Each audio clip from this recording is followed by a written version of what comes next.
Hello, my name is Gerhard Adam, and in this module we will talk about ISPF utility functions.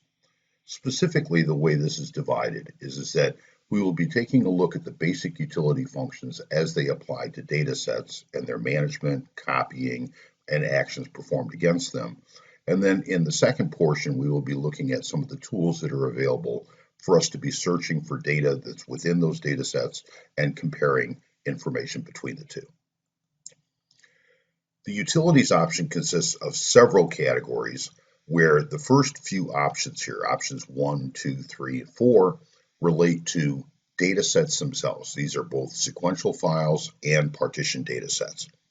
In particular, we can manage the individual members.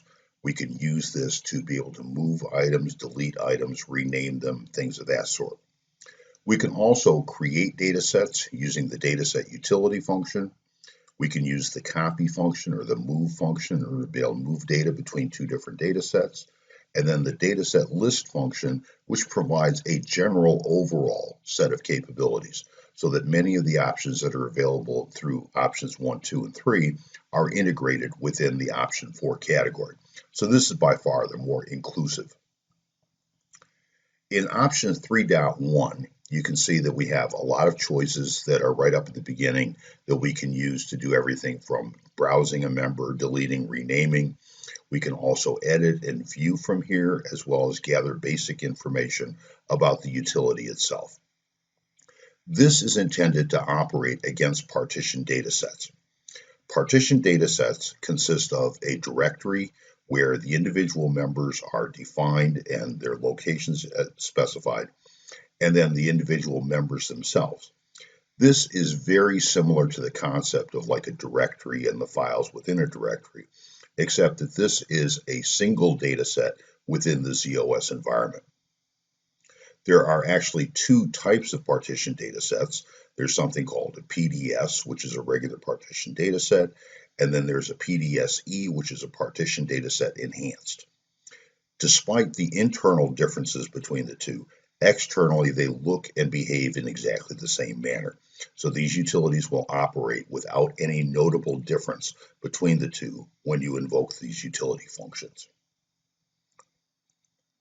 Another option that's available is option 3.2, which is our dataset utility that we can use to manage entire data sets.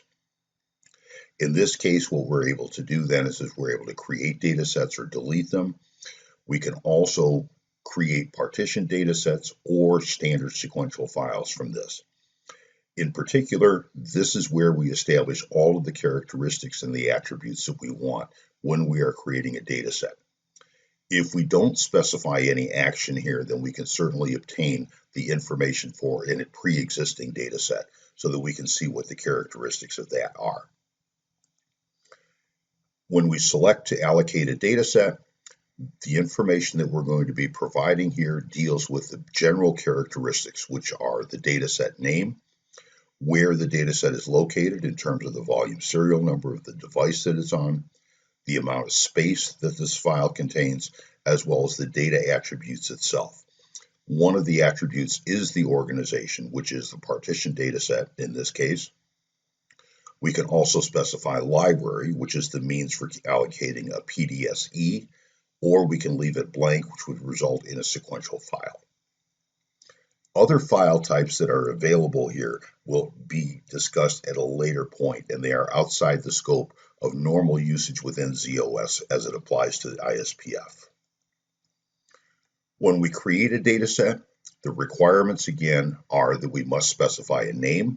The name will be adhering to installation standards.